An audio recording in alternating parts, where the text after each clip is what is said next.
Hey, everybody. Welcome to our special Independence Day episode of Motor City Metrics. I am Chris Brown. We've got Mike Popchak here. We've got Yoop here. We've got Raj somewhere in the ether right now. He's trying to get some sound issues worked out. But yeah, we're here. Not a whole lot to celebrate today for Tigers fans, but it is the birthday of the United States. So there's that. But yeah, I don't know. It's been a rough 2 months of Tigers baseball, I would say. I don't know if we want to kick right off talking about today's disaster of a game. We want to visit yesterday's fun game. What do you guys want to talk about? What's burning? Well, first off, with it being Independence Day, we all have to bow our heads and remember the sacrifices and the hard work of Will Smith and Jeff Goldblum and Randy Quaid for saving the earth. Because without that, we're not here tonight. Keep that in mind. Yeah, it's one of the underrated classic. Independence Day. Thank God Jeff Goldblum could make a computer virus compatible with any technology out there. I still appreciate him for that to this day. He was brilliant. He drove to Washington, D.C. Yeah. This is what we have now. This is what we've been relegated to as Tigers fans on various holidays. Yeah, another really disappointing, disheartening, tough, terrible loss today to your division rival. Get out to a 3-0 lead and then just completely collapse behind, one of the more disappointing free agent signings of recent memory. Oof. And it's a lot of things combining to make you not feel terribly good about the future. And I know, Mike, you said you were feeling about as down as ever. So if you want to expound on that, I'd like to hear it.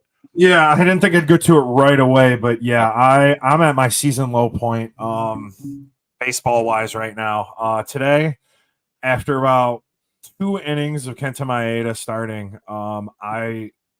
I was over it. And I have tried to be so positive. I try to be, happy-go-lucky fan. I try to see what the team's trying to do and all this stuff. I could go on and on what I try to do, but they've just taken it out of me.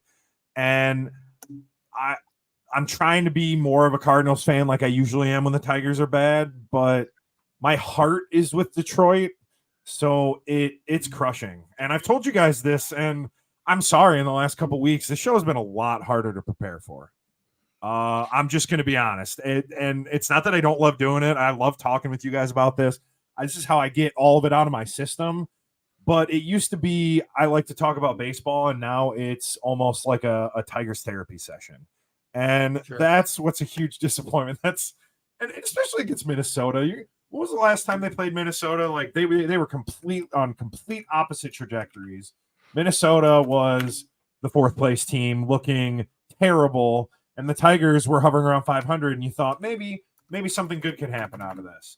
And now it's literally the exact opposite. Tigers are the team 10-plus games under 500, and Minnesota, I believe, left the series with 10 or 11 games over 500. So a lot has changed in the last couple months. Yeah, Minnesota has been one of the top 10 teams in baseball since about the 1st of May. So they're going on 2+ months of being a solid team. The team that we thought, I thought they were going to win the division to begin the year. They had Royce Lewis on like a heater of all time, and then he kind of cooled off, and then of course got hurt again, and that's kind of what you expect with him at this point. But they brought in Brooks Lee, one of their top prospects, and he came in and didn't seem to miss a beat. He was just a couple weeks removed from demolishing Toledo in St. Paul, so Raj and I were expecting this sort of performance. We got Raj joining us possibly here in a second, but yeah, it just, I don't know. Like I do still see some positive stuff to talk about, right? Sure. Like there's not, but that's just kind of the nature of baseball. I think at times you can go, well, at least that happened, and a lot of that is yesterday's game. I feel like today's Sunday, so I'm I wanted to say Saturday's game. Yep, but it's of course Thursday. But yeah, you get an outstanding start from Kiter Montero last night. Really, and that's the second start in a row where you get the glimpses of him. You see why they're bringing him up instead of Matt Manning. It was, I thought it would be my inside the number at some point that he had Montero had 18 swings and misses in that outing against the Phillies, which was his second MLB appearance ever, and that's one more than Matt Manning has ever had in a single start in his career. It's wow. You see the stuff with Montero. It's really good stuff. The command still needs to take a step or two forward, but you could feel a little bit good about that, right? Like that's a young pitcher that they've got in the system that they're bringing up. He's going to be available. He may slot right into the rotation if and when they trade Jack Flaherty, and he'll go through some bumps, but at least you see the promise there. That's nice to see to me. And then not to mention, Riley Green had a monster game. Colt Keith had a couple of pretty good games. You've got, it's nice to see the guys you count on kind of perform, but then it's everyone else. Yeah, that's kind of where this season is heading, right? We're going to be slipping into some of the old habits of the previous seasons, where it's going to be a lot of talk about the draft and a lot of talk about the trade deadline as a seller, unfortunately. And I was a little optimistic this year. I had them for 87 wins. Obviously, that's not going to happen. I was hoping that they would just be the team. There's always one team or two teams where lots of stuff just goes right in a given year. And I was hoping that would be the Tigers this year. I thought they had a chance for that. They've done the exact opposite. A lot of stuff has gone really, really wrong. And so we're back to trade deadline talk. I think that's going to dominate the month. I think it's whether they're going to make the small deals or the one big possibly franchise-altering trade, or at least something that moves the needle with Skubal and the draft coming up. Because otherwise, this has been the year where Torkelson died and Carpenter got hurt, and all of a sudden this is a team that offensively you just can't watch. But I agree with Chris, during these down seasons, I always pick a couple players I really kind of monitor when they're coming to bat. I make sure I see it. Colt Keith is that guy for me.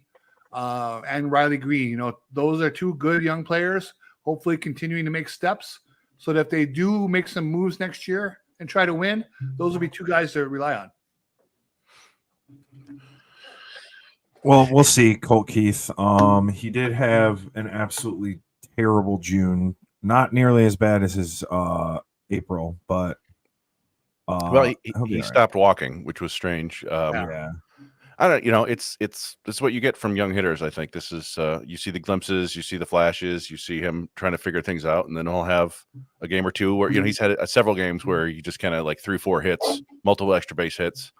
And so, there's been a lot of discussion about how hard it is for these rookies to make adjustments to the big leagues now. You hope that they keep improving, keeps happening, and he keeps getting a little bit more consistent, but I don't know, at this point, like I'm not worried that Colt Keith is going to end up being a bust. I mean, maybe if he's like this a year from now, I'd be a little bit worried, but I've seen enough offensively now to have some hope there that, he's going to put it all together eventually. Right. I mean, his OPS is 600 now. Like, I don't know. There was a time like a month and a half ago that you don't really even know if that was possible with the season he was having. And with the terrible start he had in April, I mean, I realize that you're talking about a below average MLB stats, but like I'm really excited that he's bringing it back up to league average. It's really all you could hope for over the stretch of the season. And welcome, Roger. Did we figure things out? Yeah, it's my There we work. go. And so with me being my brothers, I'm not in the studio. I'm in the Downriver Studios, if you will, which is AKA my brother's house. So we're about to do some fireworks here shortly, but I understand. I had a rant prepared for the start of the show, but I'll just say it now. But it's just kind of a control thing. The Tigers are struggling, and the fans have every right to be upset. Yesterday was a great game. We saw Riley Green was hit for the cycle. Colt Keith doing really well. Winfield Perez had a home run. I know people kind of expect me to lose my temper, but I won't, because it's just too easy at this point. And so let's just do a breakdown. If you look at the AL Central, the Guardians are consistently performing well thanks to solid management and good player development. This has been, for people that say the Guardians haven't been around while doing this, you're not really paying attention to baseball, period. The Royals are over 500, proving they're not to be understatement. The Royals are surprised, but among the tiers of teams that spend a little bit of money, they're one of them. And guess what? It's benefiting them. They got pitching that's helping them out. The Twins made a couple of key adjustments, lose a couple of players. They're boasting a better offense, still among the top 5 in home runs. And they're striking out less. They're down 6%. It was a stat that Dan Dickerson said over the weekend. The Tigers are in a run. It's disappointing, and it's time to call it what it is. I'm not gonna argue with people that Cole Keith sucks or we don't have a core or we should trade Tarik Skubal. If it doesn't work, it's just a cycle that repeats itself. What has worked for Sky Harris? Well, any time it's mentioned, they get beaten down by 60 other examples if it doesn't work. Do I have all the answers? No. But I will say this. Cole Keith, we expected that to happen. There was going to be an adjustment, and then it was going to be fine. I don't say a lot of things about a lot of hitters in his organization because, quite frankly, even from like Willie Castro, people were talking about how, we gave too much Willie Castro. How do we let him go? He didn't do anything here.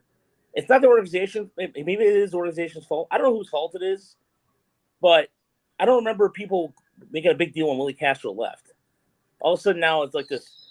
We're having a lot of like Captain Hindsights here, and I'm really getting fucking tired of it, quite frankly, because it's just this thing where it's like repeating itself over and over again. And I mean, Joey Wentz and Kenta Maeda are not working at all. Maeda can barely throw 90, 91. You can't set up your slider or your cutter if you can't love a damn fastball. And then there's the Montero start yesterday. Of course, then get some sarcastic assholes who are like, well, we can trade Tarik Skubal now and get some players that can hit. I know people don't like that voice, but I don't care at this point. Tigers want to spend to make moves. So give us a logical suggestion that would work. Give us a suggestion. I don't blame Corey in the chat for wanting to let the Red Wings are starting. They made a splash recently in free agency. But don't go to games. You want to listen to us? Make noise in the app. But I mean, if you're gonna make noise on Twitter or Facebook, you're speaking in an echo chamber, and quite frankly, it's fruitless. Show your frustrations. Do not go to games. And if you don't want to go to it, don't buy the jerseys. Don't get into it. Want to listen to us? By all means, please do. That's awesome. And we'll save you the trouble. But watching today's game was just when you have Carlos Pena over and over ripping on how bad the sequencing was of Kenta Maeda, his arm's cooked. And Wentz and Chris Brown, who's been very neutral about Joey Wentz, he's got 6.9 ERA. Time to cut bait. Who are you gonna bring him in with?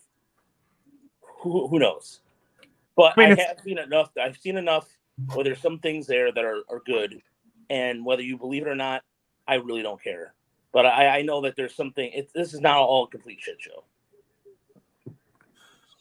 I mean, yeah. With the whole offensive thing, I mean, the Royals have been able to develop offensive players. Tigers really, it seems like, have struggled to develop any sort of offensive talent in a really long time. I mean, Kerry Carpenter looks like the one shining example of somebody that they truly developed. But I don't know. That's the biggest difference between them and the rest of the AL Central, really. And that really sucks, seeing it happen all the time. Yeah. I'm not buying the Royals still. I know we saw them and they took care of the Tigers pretty good, but they still have that really, really bizarre home road split this year where it's like a 110 WRC plus at home and like 80 on the road. And that's just strange to me. I think the truth is somewhere in between. Bobby Witt's obviously awesome, but yeah, no, it doesn't matter. Like, right, they're performing, they're winning games, they're figuring out a way to win games. That's all that matters. They're above 500. And it's kind of reminds me. I was sort of in the boat with you. Like I thought, if everything goes right, I had them, I think 84 wins. I mean, they'll be lucky to get 74 now, and it's just one of those things where the things that needed to go right have gone not right. That's not true, right? I've said this before. We needed Skubal and Green to be really good, and they have been, but everything else has gone wrong. And the veterans are all struggling. I know we talked about Urshela is like one for his last 35 or whatever. Canna is clearly hurt or something. He hasn't done anything since the start of May. He had 5 home runs in April, and has won since, I believe. Shelby Miller appears to be cooked. Roger mentioned Wentz. Like, yeah, there's just a lot of these guys are just not performing this year. And I'm at the point where it's like, just get busy selling then. Like, and I don't know, it doesn't work that way. I know we did see Tampa trade Aaron Savale, right? Or Savale to Milwaukee. Like you might be able to make a move right now, but you're probably going to get more if you wait longer. But it just feels like just get it over with. Stop pretending to try to compete and play. You've lost 7 of 8 series. Just throw in the cards and yeah. And then the big issue, of course, is that Jack Flaherty's getting his second back injection. That's not great. That's the worst possible scenario, right? It almost feels have like to wait till the end of the month because they need him to hopefully get better and get it back on the mound. That's truly getting someone to the finish line. Like they literally just are trying to get him to the trade deadline. It feels like with that back injection. Well, yeah, just like, be okay. By the way, thank you to Whitehead for the donation in memory of Bloodright and Jonathan. What happened to Bloodright? Well, yeah, we don't. Bloodright used to comment and give us money and then disappear, right? So we don't know if Bloodright. We never found out who Bloodright was. So hopefully, whoever Bloodright was, still lives with us. Perhaps it's Whitey Whitehead. But it's to get back on point. Sorry about that. Gentlemen, one of the things that to make the signature trade, somebody saying clear the 4A players out, make that signature trade with Skubal to Baltimore. How do you know Baltimore wants Skubal? I mean, there's just no. We want Baltimore because Baltimore has the best farm system. It is a foregone conclusion. They are the most stacked team out there. But if we recognize some patterns with Scott Harris right now, I'm sure there's other guys he covets, and we've heard that some of his demands he's asking for are similar to Avila, where he's asking for a lot, and he won't get anything back. There's certain teams he might be favoring, but Baltimore might be wanting Garrett Crochet, as Corey mentioned. There's other teams out there that have much better talent packages to offer than for Tarik Skubal. Like, I know that we act like our shit doesn't stink. Pardon me for swearing so much this evening, but just Skubal is the best pitcher in the American League. No doubt. There's no doubt in my mind he's one of the best pitchers in the American League. Okay, that being said, what team is going to blow Scott Harris away? And if so, what does that look like? But it's not a guarantee that's going to be Baltimore either. I feel like I'm on an island with this. I'm not saying I'm right. I don't know if this is my head or this is my feelings. I have zero interest in trading Skubal this offseason or this trade deadline.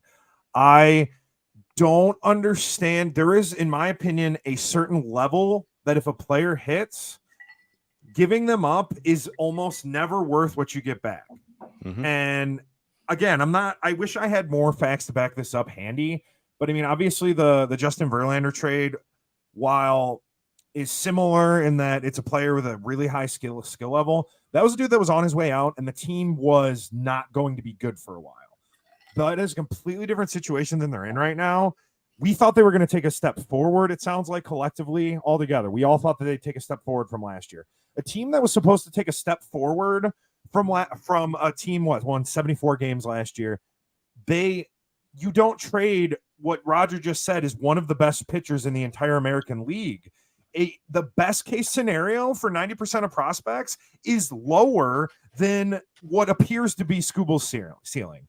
And again, I'm not going to be mad if anybody disagrees with me. I'm not saying I'm definitively right, but I will admit that hearing so much of it, like it's a foregone thing that he's getting traded, I'm starting to really get nutty around people who talk like that. Because in my opinion, you could get back 5 prospects that all turn out to be MLB, even MLB average or a little bit better, but it doesn't mean you're going to get a guy that's ever up to Skubal's level. So, I'm just talking about baseball trades in general. Obviously that is the nature of a trade in baseball, but I hate the idea of trading away one of the best players in the American League just because the team's it sucks so bad because the team's been bad for so long. They lose the right. And I don't know. I'm sorry. No, Mike, that's perfect. Thank you.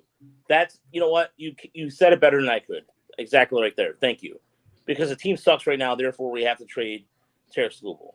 And we all automatically do it because the organization apparently can't develop hitters. They can't develop pitchers. They can't develop anything. And there's some, there's some truth to that to a certain extent. I'm not disagreeing with that. Scott Harris has to do a better job of spending wisely or spending at all where they're going to, and they're not going, and Daniel Ninja B said it correctly. They're not going to pay when Skubal when time comes anyways. That being said, does it have to be right now, or does it have to look like the offseason? Who knows? Right. That there is no rush. They hold his rights for 2 more years. Right. So it's not something that has to happen now. But if I'm always a big believer in everybody has a price. Okay. If I have a price set on him and someone wants to meet it, I'll make that deal and I won't think twice about it. Because the thing is this, either they want to exercise patience, keep Skubal around, try to build a winner in the next 2 years with Tarik Skubal being a big part of it, or they don't see that happening internally in the front office. They don't see that happening next year and the year after. And what's going to change the dynamic? What asset do they have that could really change the dynamic of the organization? And that right now is Tarik Skubal, right? He's healthy and he's pitching incredibly well. Someone should want to pay something for him despite his past arm issues. So it's really just a matter of, do you want to change the dynamic now, or do you have the patience to see this through another year and a half? And I think, I don't think Scott Harris is bold enough to trade Tarik Skubal during the season. Honestly, I don't think I think that's too risky for him, if you will. I think if you do it in the offseason, if you do it at all, you get a better chance of maybe getting young big leaguers rather than prospects. Sure. A team that's contending right now probably is not going to want to trade you their, first or second year player who's helping them win. They probably want to trade you prospects who they don't need. And maybe they won't ever do that. But if that's what you're looking for, then you could do that in the offseason, I think, because those teams could then, supplement with prospects or go sign somebody else and not have to worry about their young, shortstop, young third baseman. But yeah, I mean, I don't know. I'm sure this will continue to be the topic of conversation for the next month, next 3.5 weeks or whatever. But I don't see the Skubal trade happening. And I'm just kind of hoping that Flaherty comes back and is healthy enough and pitches well that they can get something decent for him. And if not, I mean, this is one of the things we discussed. Like, after last year's Erod debacle, is Scott Harris willing to just sit on Jack Flaherty and give him the qualifying offer and take the what is going to be like the 34th pick in the draft next year if he signs elsewhere, for more than $50 million, and then the trade deadline is very boring and you've got nothing really going on. But I mean, I think you have to be able to do that if you're not getting something that you think is worth, that supplemental draft pick. I think you sit on him. Yeah, because what else do they really have to move that's going to bring anything of substance back? I think Carson Kelly could be a solid. You're going to get something for him. I keep making move Carson Kelly along with a reliever. At this point, I don't know if it's Chafin or Foley or somebody like that, and sure. you get something decent for that. But Ibanez, maybe, if the team that really wants somebody who can attack left-handed pitching. Mm-hmm. They have little bits and pieces they can trade, and sometimes those become big things, right? Like Daniel Norris became Reese Olson. That was an outstanding trade. Yeah, I mean, look at Michael Lorenz. Michael Lorenz became how you lead the All-Star Futures game next week. Who's literally carrying the Erie Seawolves offense on his back, and has been proven to be a pretty good hitter out of nowhere.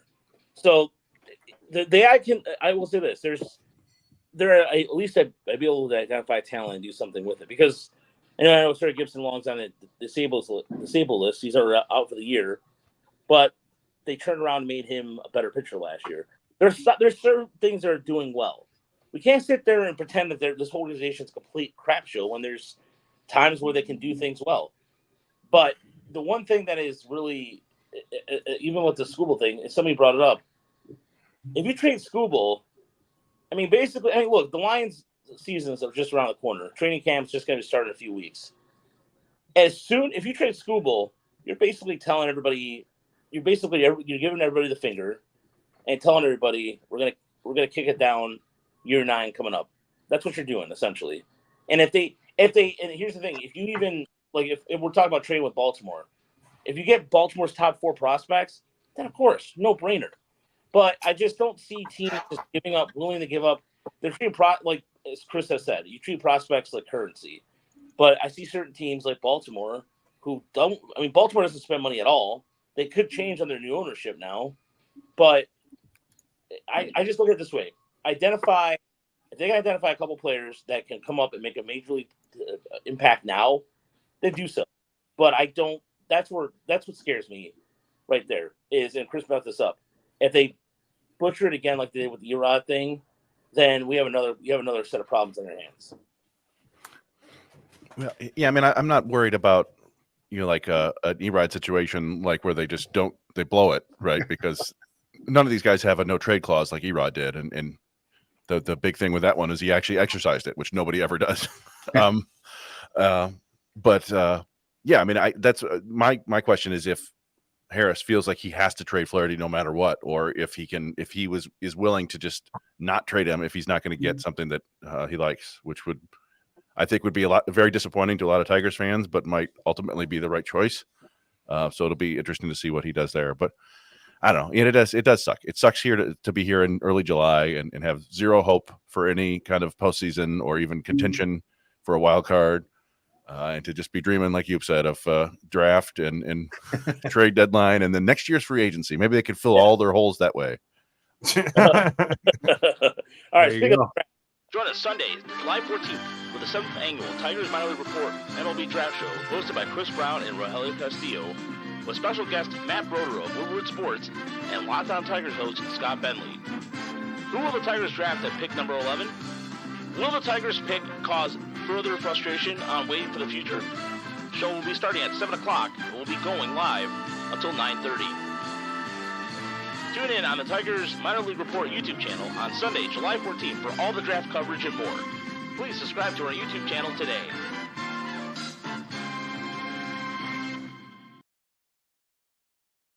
Which leads us into our Inside the Numbers.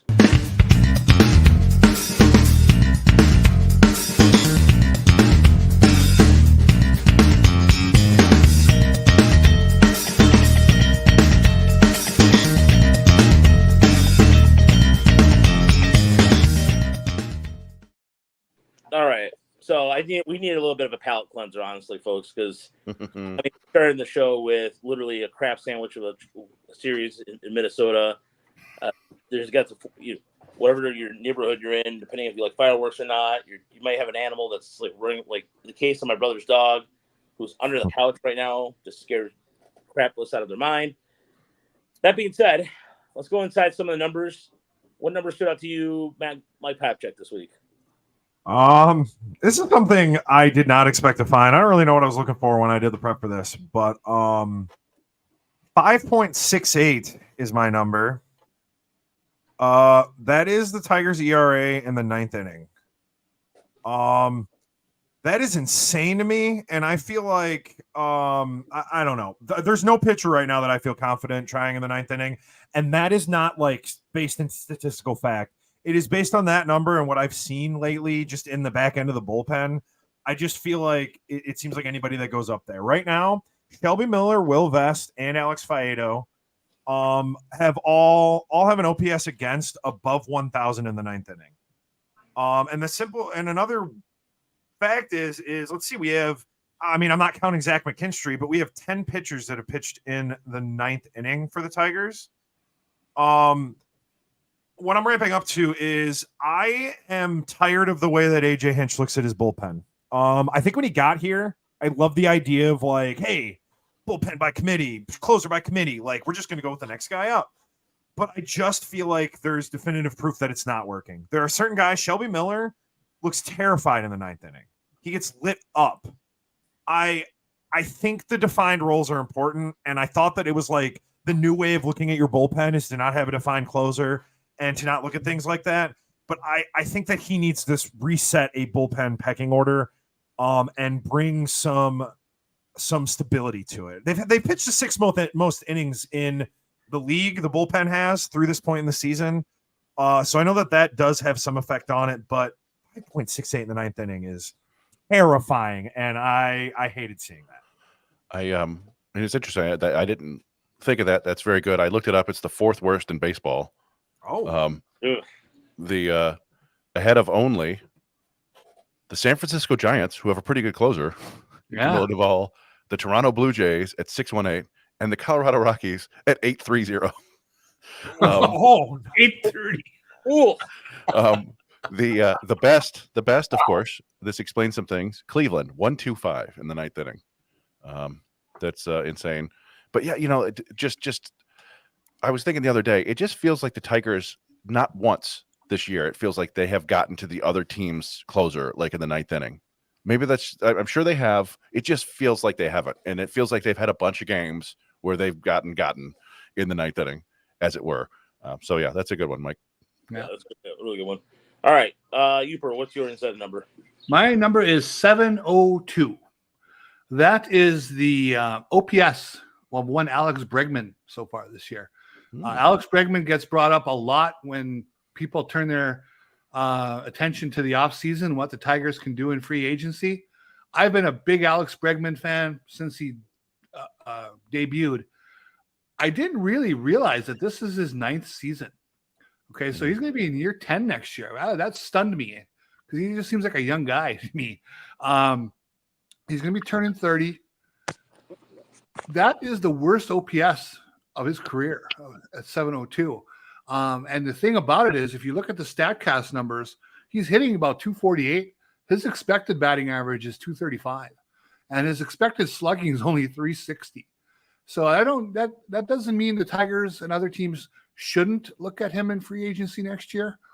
But boy, this is a poorly timed, rough season for him, at least half season. We'll see what the second half brings. But so far, he looks like he might be sliding just a hair. And that's a bad timing in front of free agency. And, will the Tigers turn their attention to him with the AJ Hinch factor? Who knows? But it's just something to monitor and see what Alex Bregman does in the second half.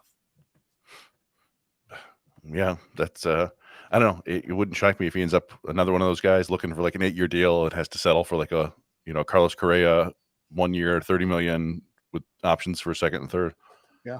He is almost a full 100 points OPS wise below his next worst season. That's crazy. Yep. All right, Chris, what's your inside number? Mine is 8. So Kenta Maeda has now started 15 games for the Detroit Tigers in his career, and his ERA is 6.71. But there are 8 pitchers with a higher ERA through their first 15 starts with the Tigers. And I'm curious if you want to take any guesses at who these might be. Hey, what's up, Matthew? Wow. These are they're all from the mid 90s and on. I'll say that. Omar Olivares. No, sir, not on the list. Oh. I feel like Jordan Zimmerman didn't start off that bad, right? He did not. He's 7-0. Yeah, that's right. Omar Olivares was 4.66. You Okay. Greg. What was the question, Chris? I missed that part. What was it? So Maeda has the 9th worst ERA for a Tiger starter through his first 15 starts with the Tigers. And I was wondering if people wanted to guess the 8 who are worse. Oh, I'm gonna go with Scott Sanders. Scott Sanders, not one of them. I'll see how he fared. Okay. Greg Gore. Nope. Not Greg Gord, really? Nope. I'm gonna go. Let's see here. Ooh, Scott Sanders was close. 5.92. That's 17th. All right. I'm gonna go Dave Malicki. I don't. Let's see. Malicki. No, don't see that. Okay. Felipe Lira. Felipe Lira. No. What? What? Okay. What about Okay. Wait. This one for sure. I know this for fact. Mm-hmm. Brian Williams. Brian Williams is not here. First 15 games as a starter for the Tigers. Brian Williams had an ERA over 6 on that 96 squad. Wow, that blows my mind. Maybe did he pitch it all before? Let's see. What about So Brian Williams.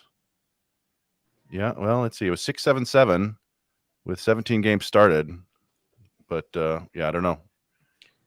Mike Moore? Mike Moore is not there. Nope. Great. Mike Moore. What about CJ Nitkowski? CJ Nitkowski is one of them. Number 5 had a 7.47 ERA. I'm gonna go in the same vein as the '96 team because I remember that team very well. Former number 1 pick Todd Van Poppel. Todd Van Poppel's not here. I don't. Wow. I'm not sure. Did he make if 15 starts? That's Mark the Leiter. question. I like that guess. Mark Leiter. Ooh, another one. Listen, groups. So we have Scott. Oh, okay. We're really remembering some names here. Steve has gotten 2 of them. Who it is? Steve Butts has 2 of them. Nice. Jose Lima. Lima time. Jose Lima was 6.81, 7th. And What about he mentioned Dontrell Willis. Dontrell Willis is one of them. 7.76 ERA, number 4. What about Mark Leiter? That's a good one. And Mark Leiter was not on this list.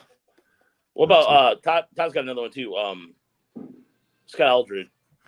Nope. We're naming some guys here. I will just go through them now. Okay, go ahead. Everybody could just guess forever, and it's fun. This game sucks. Yeah. So Brian Powell, number 8, 6.72 ERA. Then it was Lima, number 6, Matthew Boyd, 6.87 ERA through his first 15 starts. Oh yeah. Then it's Nitkowski at 7.47, Willis at 7.76, Buck Farmer, 8.10 ERA through his first 15 starts as a Tiger. Number 2, Willie Blair, 8.84 ERA. Willie Blair was that? Holy shnikes. Wow. Yeah. I was going to say Willie Blair, but I thought he pitched better than that. And number 1, Frank Castillo, an 8.87 ERA through his first 15 starts with the Detroit Tigers. That was hold on, Chris. What year was that? Was that 95? Let us I think see. it was That 98. was 1998. 98. Castillo. I saw Frank Castillo pitch in the Metrodome against the Twins the week I got married. Hey, all right. The Tigers won a slugfest. Also, they I had to. remember him pitching for Toronto too, more than I did with the Tigers. I think pitched for Toronto, maybe. I thought he was with the Cubs when he came up. Yeah, I think he might have been the Cubs. Maybe it's just. But if you want a palate cleanser, I'll give you the best modern day Tiger starter through his first 15 starts was Doug Fister, a 1.86 ERA. Oh, I believe that. That makes sense. Yeah. I remember when Doug Fister, I got here. He was lighting the world on fire. So yeah, somebody pointed out that Carpenter had the ERA 5.14 he was so close. So close. Just missed. Yeah. I forgot Buck Farmer was not always a reliever when you said that. That's how poorly I remember him. Yeah, he moved through the system really quickly, and then it did not work as a starter. No. Oh my God, his first 2 seasons, I'm looking at him right now. It took him 4 years to start 15 games. Yeah. 2014 to 2017 would have been, but his first 2 years, 11.57 ERA and then 7.36 ERA. Yeah. So Maeda could be worse, not much worse, but that's where we are right now. Remembering some guys. Yeah. Wow. Thank you for the reminder of the '96 Tigers. By the way, my son's pouring me a Tim Belcher. Let me remind me. Tim Belcher was one of the worst. I think he was a worse free agent signing than Mike Moore was. I mean, they were both pretty shitty, but I thought you were saying there's an alcoholic drink named after Tim Belcher. I was like, yeah, what? The Belcher. Tim Belcher is 13th here at 6.16, and Mike Moore is 15th at 5.96. By the way, this is for everybody. This is my son. For everybody, this is my son. This is Matthew. Hey, how y'all doing? What up? Hi, Matthew. Yeah. He doesn't. You know what's funny? Never doesn't care about baseball. Yeah, neither does my son. Yeah. So. I broke my dad's heart. He loves golf with a passion, and I could not care any less about golf. Sorry, Dad. All right. Well, you're inside the numbers, Roger. All right. So Chris gets that Seth Stevenson double. That just came up. So my set numbers, there's 2 numbers, is 33 or 35.8 and 28.9. That is the contact percentage, square up, and swing rate of one Colt Keith. And that is higher than the MLB average of 33.4 and 25.6.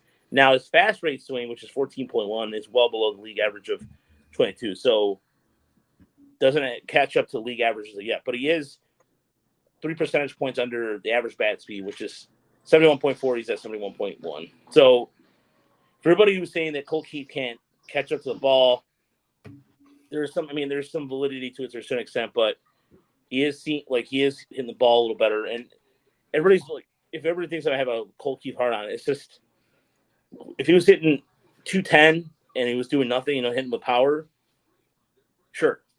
But he had a couple home runs this series. His June numbers absolutely atrocious. But there's some of the things I've seen about him not shouldn't belong on a baseball field is astonishing to me. So the advanced data shows a little bit otherwise. But and then another stat I want to throw in there, a bonus one, is 30 years. 30. The number 30 in the amount of years that a Tigers pitcher who went through the farm system and was from Venezuela last got a win. And that last time that happened was Felipe Lira in the Tigers uniform in 1994. I'm sorry, 1995. I'm sorry. I think it's 1995. I'll double check that. Somebody was arguing me yesterday about, last rookie. And yes, Armando Galarraga was the last Tigers rookie. I'm sorry, it was 1995. I'm sorry, it was Felipe Lira in 1995.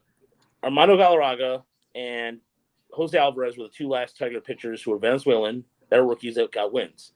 But both went through the farm system. And then Eddie Bajak on Twitter pointed out to me, the rarity, I don't know why it's not a big deal. It's not that big of a deal. To me, it stands out when you see all the advancements in Latin America, pitchers from Latin America on other organizations. And it's been almost 30 years since the Tigers had one that they brought up in their own farm system. Oh, I'm sorry. That stands out to me. So I know that was another number I wanted to throw out there. Oh, that is, it's totally fair. That is surprising. It's all really surprising. This Game Boy glass is really cool. And that Overon still out of the keg. My brother had a mini keg of Overon. Fresh. I just feel like we need to address it because we've seen this all show. While we would all love for this to happen, they're not going to DFA him right now. He's got another year left on his deal, and I feel like this has been coming up so much. This is just it's not in the cards right now. I would love to think it is, but it's just not going to happen. Well, no. No, that's so. I came out and said, you can DFA Joey Wentz right now. Somebody might claim him. Maybe some team thinks that they can fix him. You could get cash considerations. I think he's clearing waivers, and you can try 5 or 6 different other guys in the bullpen. They might not be any better, but you can at least try something. Yeah, because it's not working with Joey Wentz, and I used to like Joey Wentz a lot. I thought he could figure it out someday, and it doesn't work. But yeah, you're not going to DFA Maeda right now. They're going to keep trying to figure it out. If he's injured, they'll find an injury maybe to put him on the IL for a while, and they'll try again probably next year. And maybe if it's not working next year, they'll DFA him then. But they're not going to give up on a guy. They're not going to just give him $16-18 million to go away. And if they were in the hunt, they probably would. They might make a move, but they're not. Yeah. So they're the need to pacify the masses and get rid of him is low because they're well under 500. They are in 4th place, and they might as well see if they can get someone out of the investment and fix them. And I had no problem with the Maeda signing, none. He's up until this year he had a career ERA under 4, striking out close to 10 per 9 innings. Just a quality number 3, number 4 starter. And I even came out and said I thought it might be one of the biggest free agent signings in Tigers history because I thought maybe that would help them get Shota Imanaga or some other Japanese players. And it's just been a disaster, and sometimes that happens. And I'll mention some more of that later in our good, bad, and ugly. Oh man, we might have a lot to say about him later. Then, huh? Yeah. Well, I'm not going to be talking about Maeda specifically, but just about how sometimes things don't work out.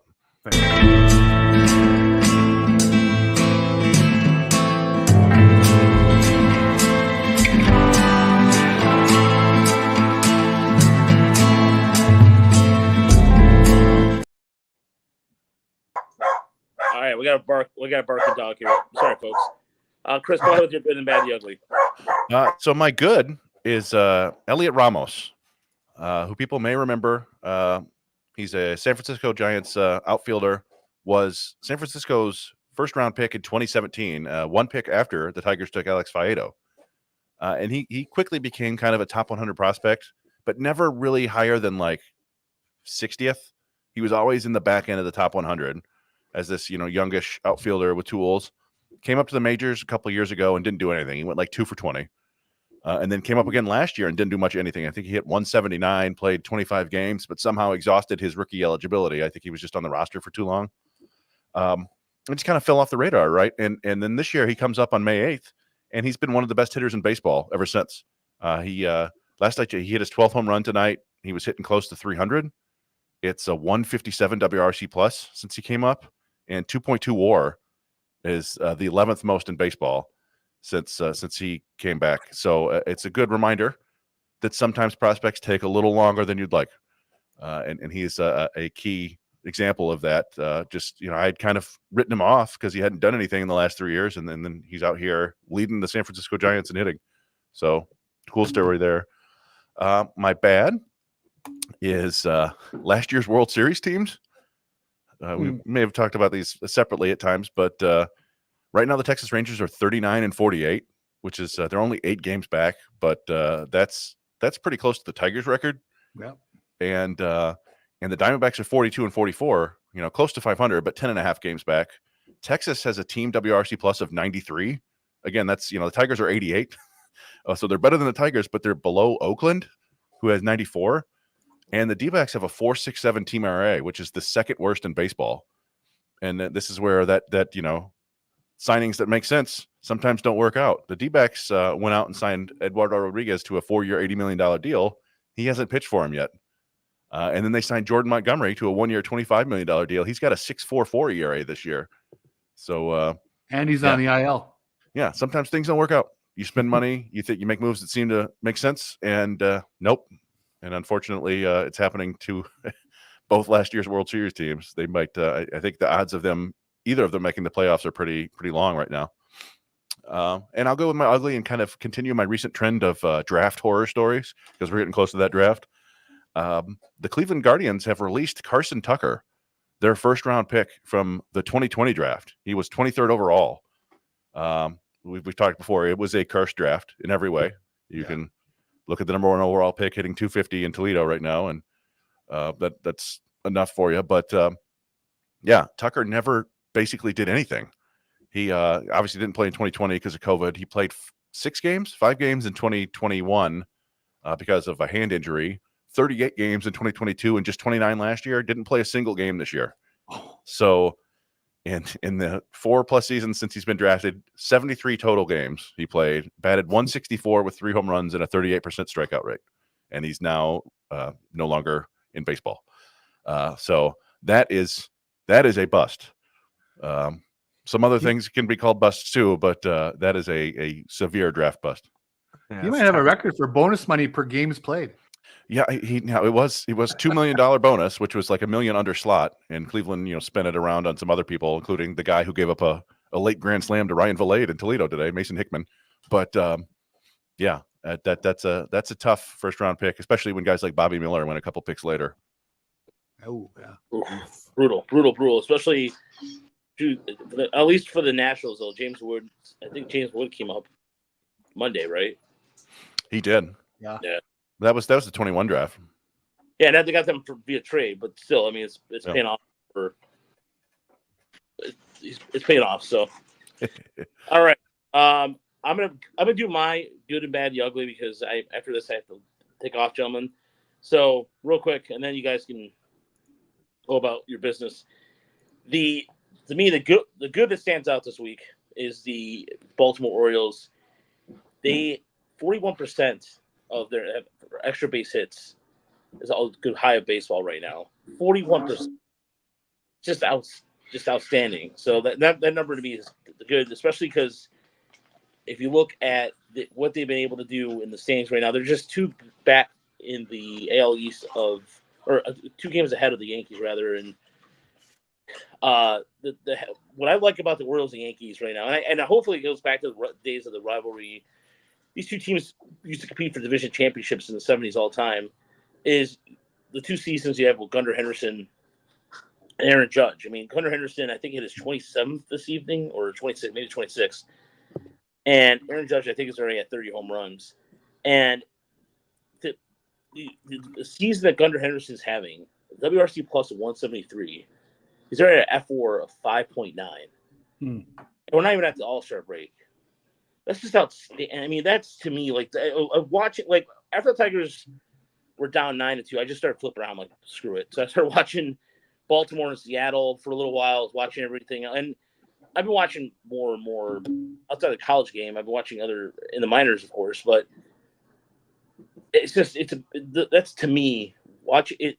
It's also nice too. It's always New York and Boston, same old 2 teams. And having Baltimore in the mix there with New York adds a little bit of different drama to it, and I think it's a good thing. So, my bad is everything. Tiger. I mean, again, Joey Wentz. We talked about this earlier. We mentioned this. I've been patient with Wentz for a while, but the swing and miss stuff hasn't been there. I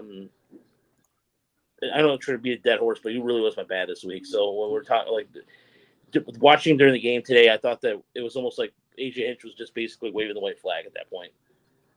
But to me, that's just I thought like Joey Wentz is the official human white flag. You know.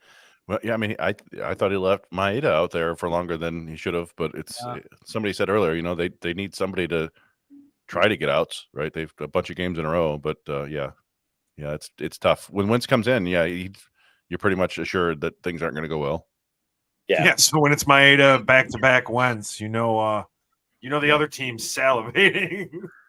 Yeah, it's not like the human cigar with Darko Milicic when he was with the Tigers.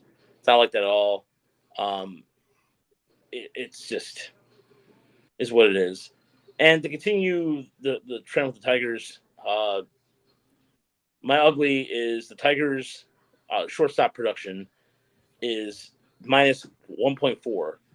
And now you're asking yourself, okay, well, that's what probably including Javi Baez. Well, I was looking at since he's been out since the beginning of June, correct? Right? Essentially. Mm-hmm. All right. So I was looking at the numbers. Sorry, just my work computer is a little different than you want him back in your lineup because I mean, with him gone, the Tigers are striking out a 30% clip. And outside Miami, by the way, Miami at shortstop is getting a ugly number, minus 0.9 for WAR, and they're getting an ISO of 0.27 in the month of June from the shortstop. But Tigers are hitting 156 for the month of June, or hit 156 at shortstop for the month of June. So it's the point. It's so ugly that you want Javi Baez back in your lineup. That's pathetic to say. That's how bad it is for the Tigers at shortstop. So somebody just saying that Miami might have DFA'd Tim Anderson. Yeah. Somebody mentioned too that that was a couple days ago. Yeah. That was a couple days ago? Yeah. Since the fight with Ramirez's stats, Mike? I have it right in front of me. Do you want me to read it? I was just about to say it. Yeah, go ahead. Before being rocked by Jose Ramirez, in 3,482 at-bats, Tim Anderson had a 283 average, 740 OPS, 98 home runs, 332 RBI. Since he got rocked by Jose Ramirez, 250 at-bats, 236 average, 557 OPS, with 0 home runs and 12 RBI. Wow. 250 at-bats. His entire life was ruined. I brought this up with a Cleveland friend of mine earlier today. So it's funny that you're bringing that up. I was like, apparently he ended his career. Like, man, that is a huge drop-off. But yeah, that's my good, the bad, the ugly this week. Everybody, I will be back we're doing some extra bonus draft content tomorrow. That'll be out on. Thank you. We'll be doing some extra draft content coming out tomorrow. Going to like a little preview draft. It'll be on our Patreon and YouTube Plus subscribers. So if you have a Patreon, great. Please subscribe. Let us know and we'll hook you up with the link afterwards. And but I'll be back Monday for the minor league podcast. So, gentlemen, carry on. Have a good evening. Thank you, Raj. Happy 4th, Raj. Happy 4th, guys. See ya. All right. Yeah. All right, what you got? For me, on the good, I went with Hao-Yu Lee. I did this a couple days ago when he got named to the Futures team for the Futures game. That was fantastic.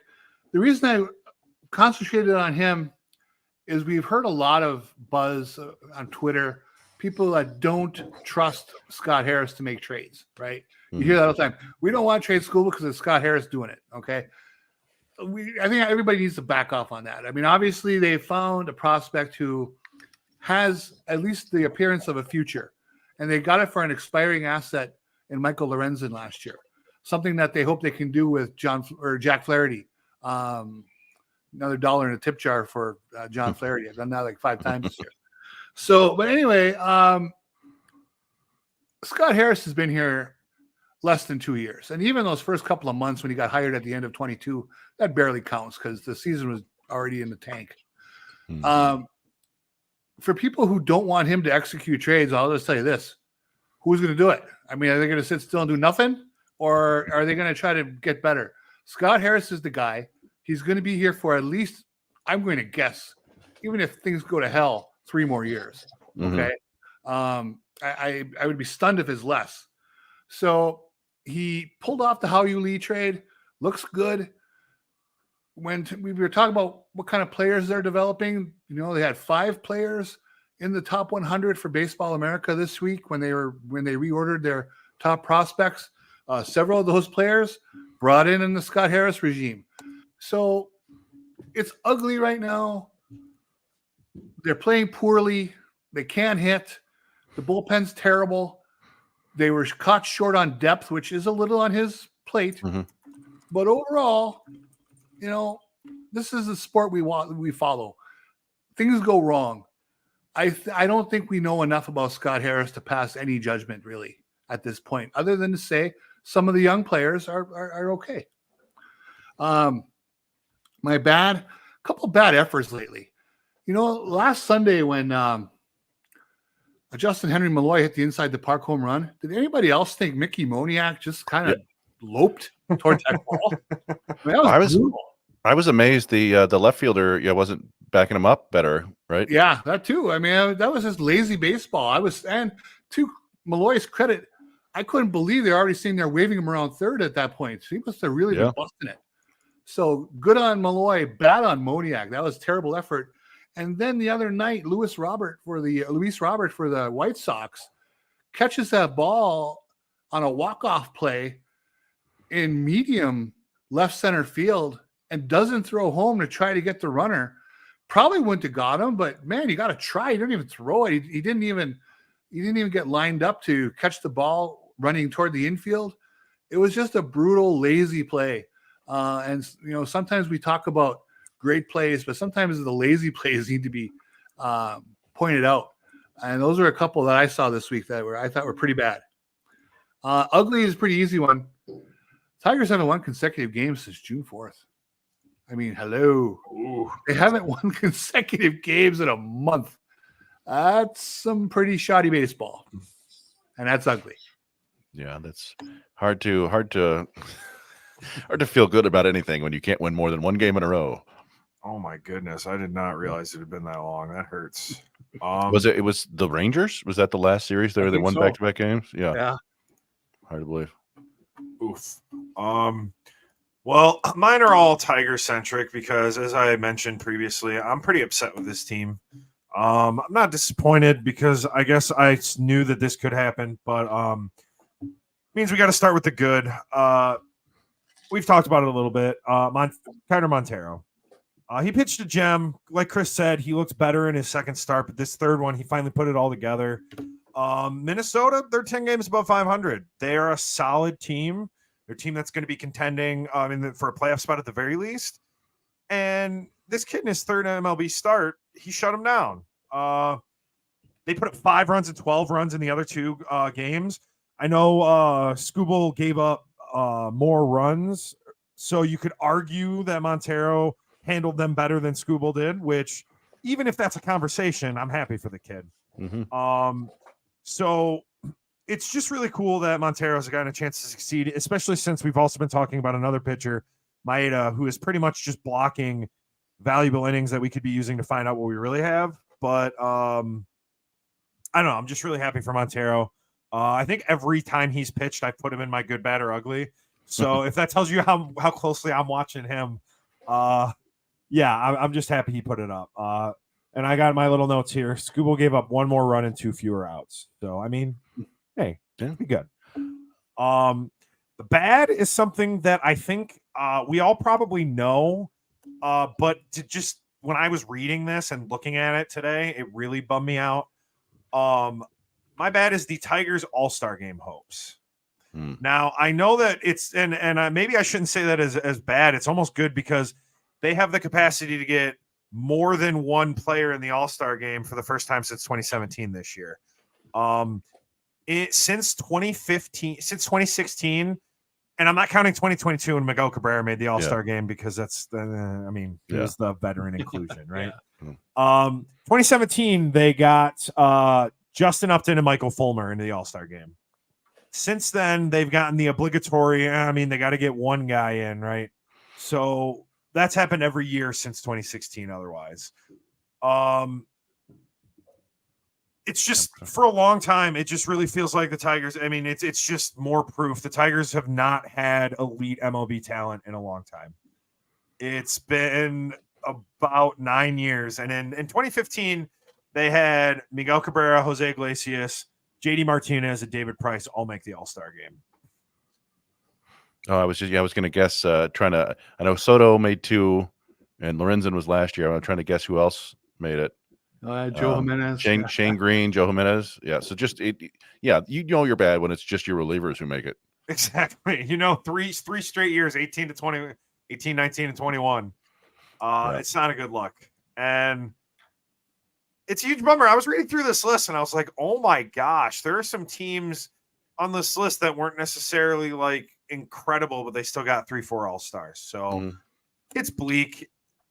And for a weekend that I don't care about the All-Star Game anyway, I care about it even less when none of my players that I care about are participating, Yeah, and that's, I've heard other people talk about Riley Green didn't get anywhere near the amount of votes that he deserves for how well he's playing. But I'm always a little bit torn on the All-Star Game because I'm like, why do fans, why are they so desperate to see the players they see every day play?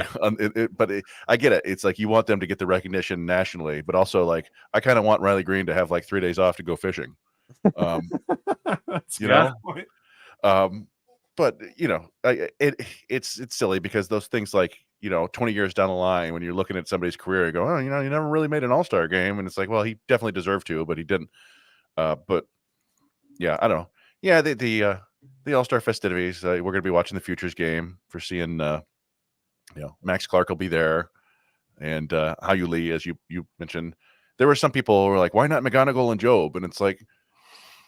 Okay, they have to get 50 players in here. They have to represent all 30 teams. You want to make it noteworthy, so you want to get famous players. Yep. Players like Max Clark.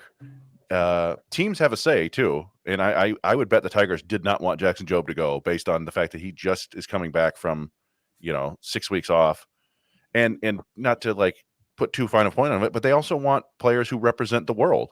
So Hayu Lee. This is not a affirmative action thing at all. Like he's having an awesome season, right? I'm just saying they want to show players from all around the world who play well too. So it's like he definitely deserves it. So that's just the way it goes. You can't put 4 guys from every organization on the Futures roster. Yeah, that's a great point. The guy from Taiwan, that's a leg up for him. Sure. Yeah, and also it has to make sense positionally. Like you could argue McGonigal over Hayu Lee if you wanted to, but Hayu Lee deserves it just as much, and he's doing it at a higher level, and he's only 2 years older, so it's fine. Right. And that's that'll be fun, and it's not on Peacock this year, so you can actually watch it streaming on MLB Network.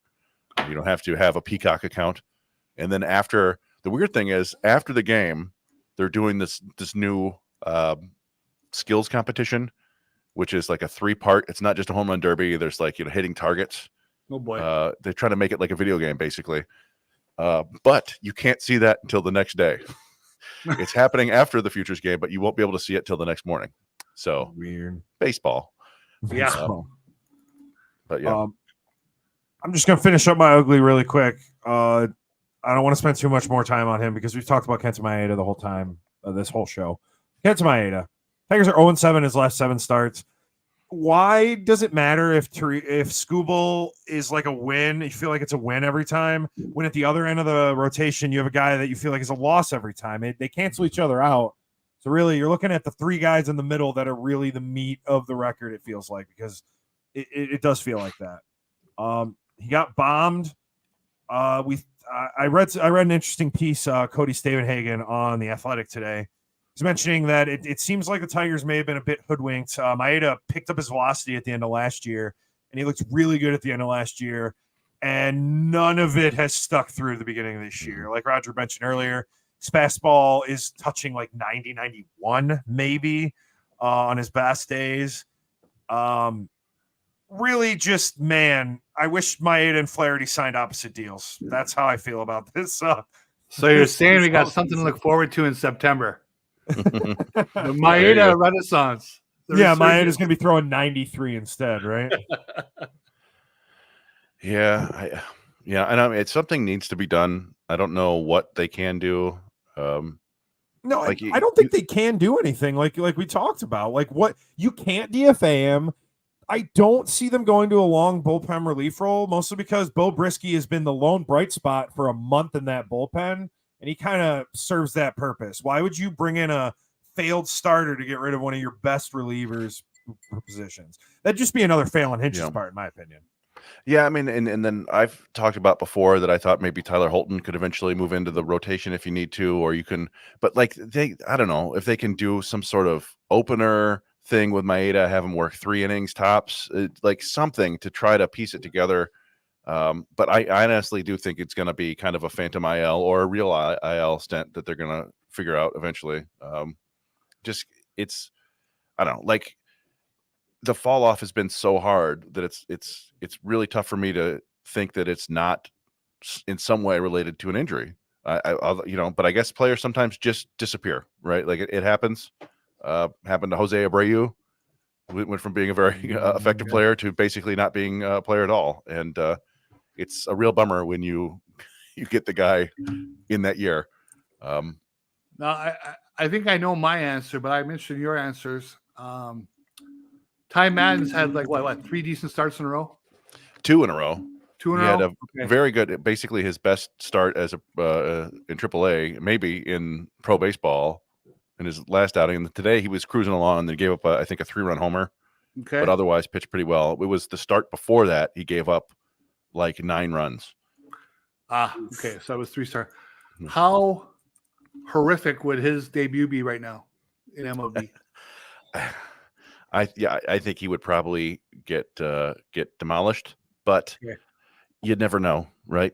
Maybe he found some. I was going through and looking to see, like, did he move on the mound? What was he doing? And sometimes everything clicks for him, and he'll his slider's working, his fastball's located, and he can get guys out. And then other times he's missing with everything, and not missing like the strike zone. He will go through those stints, but everything's drifting over the heart of the plate, and he gets absolutely crushed. So I don't know. I mean, he may get a start or 2 later this year, but I would not expect anything better than Maeda. Yeah, it's not going to be a Reese Olson debut, right? No, I wouldn't think so. But you can never tell. Yeah. No. So basically, if they do find a phantom reason to put Maeda on the DL, it's Montero and Manning, and that's it. Really, there's really nothing else. Yeah, you could see them call up Brant Herter. I think he would be an option. I think for replacing Wentz, in my mind. You could see Lyle Lockhart. They could give Brian Sammons a try. They have some arms down there. Somebody actually, one of the questions we had asked on Twitter was, is there anybody who can jump up from AA? The answer to that is no. There is one person who could probably survive, but they won't do that because his name's Jackson Jobe, and and they don't want to. Yeah, they don't want that. But yeah, I don't think there's any help in Erie, and there's not a ton of help in Toledo, unfortunately. Yeah. No, I see people saying like, move Bo Brisky, and I've seen it written about a couple times. You could try it. Bo Brisky does not have a good breaking ball. He never has. He never will. I'm afraid. Like he adjusted to it. He tried to come up with a new one this year. It just doesn't. His slider. He just doesn't spin the ball.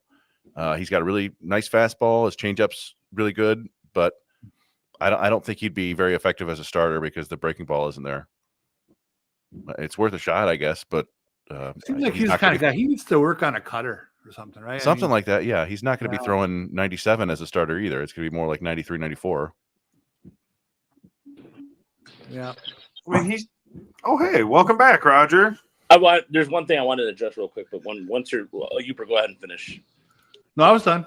Go for it. I was going to say the one thing that somebody mentioned in the chat, Todd mentioned this, and we haven't really talked about it all. Now we can. Is the whole Craig Monroe situation, which is he's been, I guess from my understanding, the Florida, they're looking for him. They have somebody he was staying with when he was a minor league player was accused of rape, statutory rape. Is that what it was exactly? I believe she accused him of many things. Yeah, it was a litany of things. No question. Yeah, a litany of things. And the last few weeks, we know it. Like we talked about this a few weeks ago. We noticed that Monroe's been lack of absence, and then we got some things, and then some things we know about. We just don't say anything because there's still the investigative process. But the whole thing is just it's deplorable. So it's brutal. If any of it's true, then it's just another thing altogether. But among other things, the Tigers have so many problems that, of course that one comes to mind. Don't get me wrong, but there's so many layers to that thing. It's just, for me, I've never felt that's the facts. What allegedly has happened, and she's been on Twitter. I guess she's going on a Justin Spiro show, which is one of those things. Like, kind of, come on. They literally found out. They took him out of his role like minutes after it was posted on Twitter. Yeah, it was tagged. It was an Instagram post originally that the Tigers were tagged on, and then just like that. When they put out was it Bally or the Tigers that they put out a note 3 or 4 days before these allegations really hit, right? And it was a very cold statement, very dispassionate. Like any further inquiries directed toward Craig, right?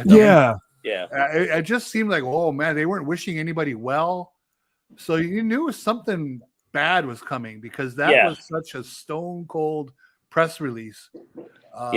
Very cryptic. And then there's supposed to be other players might be involved. One, they mentioned former Tiger reliever Joel Zamaya. It's a possibility. I think she mentioned his name or something to that effect. I'm not 100%. This is why I don't like to talk about these things, because even somebody mentioned Joel Zamaya was part of that. Yeah, and we've done a lot of talking about this, and at least privately. And it's one of those things where like we just kind of expect professional athletes to behave kind of deplorably in certain regards, in terms of cheating on their spouses or their girlfriends or having a girl in every town, or they're young athletes. They're on top of the world. They think they're invincible. They're going to go out and do all this stuff. But what Monroe is being accused of is beyond the pale. This is not just a young man sowing his oats and enjoying being a bachelor or whatever. This is, like some really terrible stuff. And it's just a giant bummer, and we're going to have to wait to see how everything pans out. Sometimes these things, these accusations are some of them are 20 years old, and I don't know what the legal ramifications are of that are, but it's one thing's for sure, I think, is I don't think we're ever going to see Craig Monroe on Bally or covering Tigers games in any capacity ever again, even unless there's some sort of like complete exoneration but I don't expect we're going to see anything like that. No, I think he's done. Yeah. I think he's done. It took them less than half an hour to kick him out of the ballpark, because he was actually at the stadium preparing for the Nationals game when they kicked him out. And I'm happy that they reacted so quickly. I guess as soon as this gets out there, it just looks bad on you. And we all know Bally Sports can stand to take a couple more bad raps on their PR. But I I'm happy that they acted so quickly, and I got to be real. I'm happy that they're being cryptic about it because I think that they're admitting that they don't really have any answers right now. And this is pretty much they're not lying about it. They're just like, yeah, we don't know what happened, so we're figuring it out, and at least there's that. Yeah, and they're taking the proper way to go about it. There's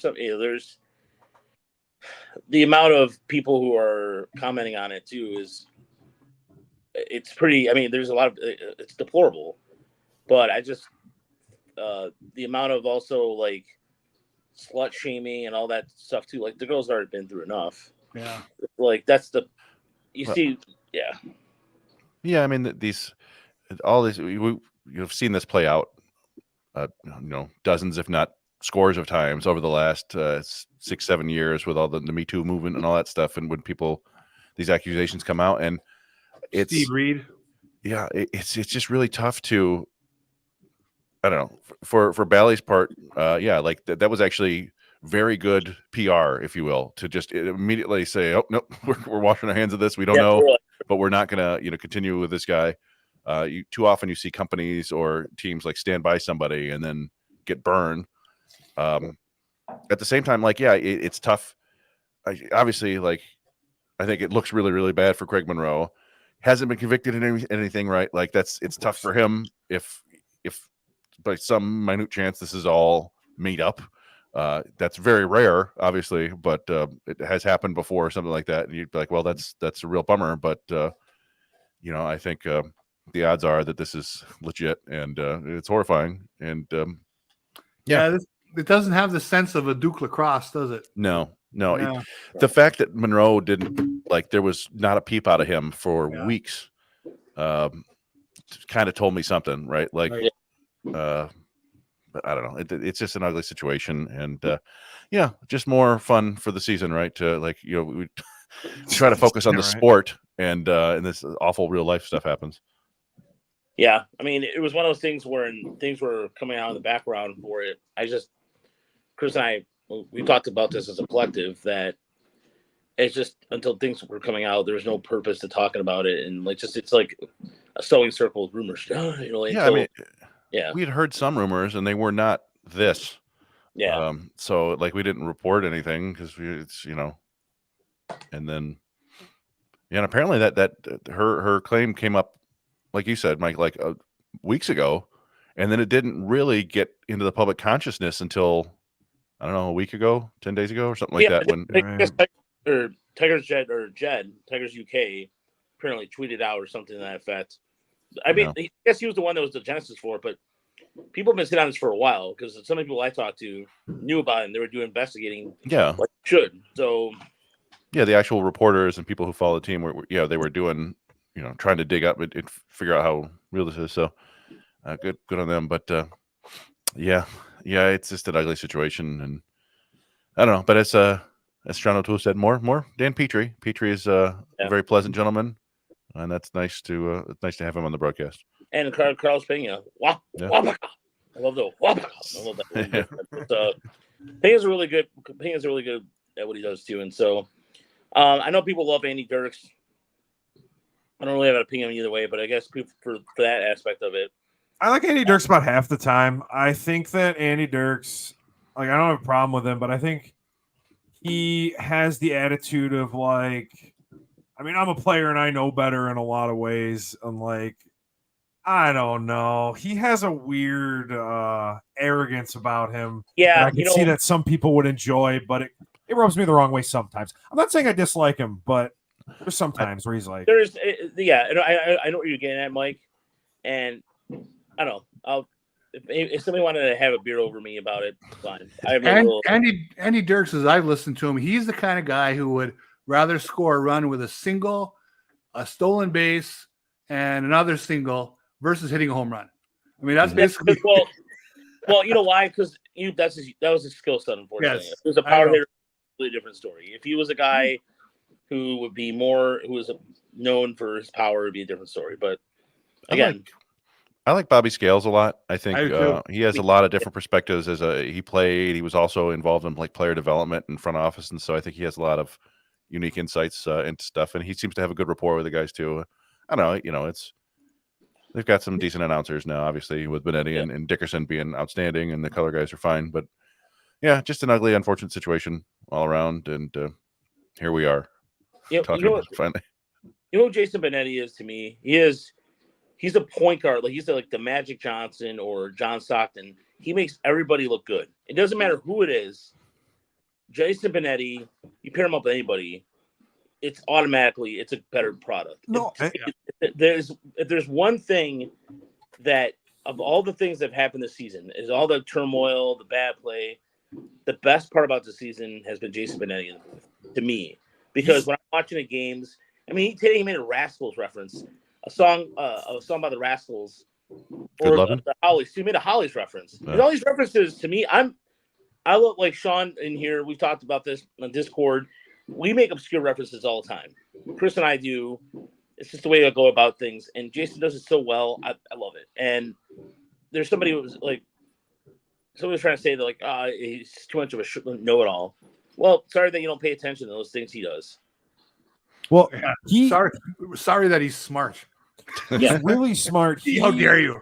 He's a people person. He knows how to read. Like he's really good playing off of somebody else. What I mean by that is he knows when to take the lead and he knows when to just sit back let his partner talk. Yeah. You're right. I agree. But I'm also the biggest Dan Dickerson fan in the world. Dan Dickerson's the only reason I'm even here talking to you guys right now. So, well, I mean, Dan Dickerson's a man. I mean, he's a legend as it goes without saying. But like Benetti, sure. Just like I said, just see him working with whomever it works with. I mean, even like him and Payne the last couple of days going over his role in Moneyball and how he played, like how he was involved in that. That was such a cool little history. And Benetti's trying to poke it out of him, and he told it. Then Payne told a story how Brad Pitt wanted to ask for his house, or asked for borrow his house in Costa Rica, or I forgot where it was, and Payne said no. So it was just cool. Like he gets things out of people, and he adds an element to it that, I mean, I think you could do it with the ghost. I mean, you could do it with the corpse of George Kell and still get something out of it. Yeah, boy.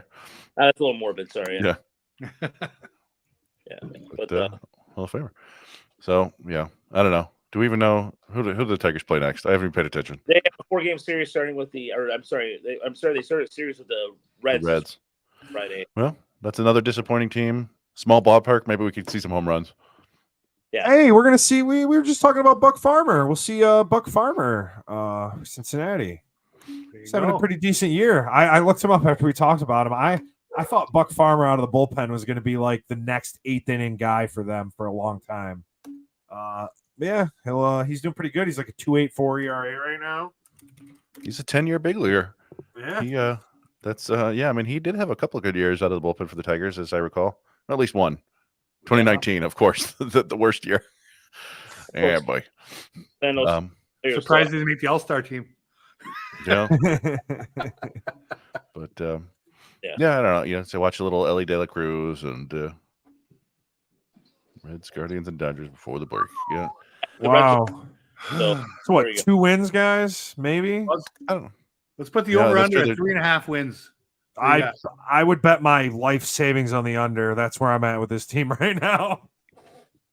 You know what? I'll say this. I'll make a prediction here. They win the series against the Reds, and they win one game, and the Guardians get swept by the Dodgers.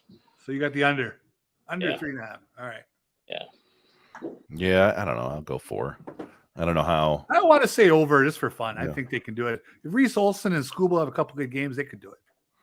Yeah, and I don't remember. I didn't bring up the stat. Somebody said that Skubal, maybe in a McCoskey article or something. Skubal's numbers are absolutely like spectacular against the best of the best teams this year. Like for whatever reason, he just steps it up against really good teams. So hopefully that'll continue. Sign of an ace. Yeah. So on that note, thanks so much for watching or listening. If you're listening at home on the podcast side of things, and Monday we'll be back with the money. Take 2. The minor league podcast, Tiger Minor League Report, and then like I said, we'll have some extra bonus content this weekend coming out. So thanks so much for watching. Thanks so much for listening. Please leave us a 5-star review. We really appreciate it. It goes a long way. And until Monday for the minor league podcast, Have a good weekend, everybody.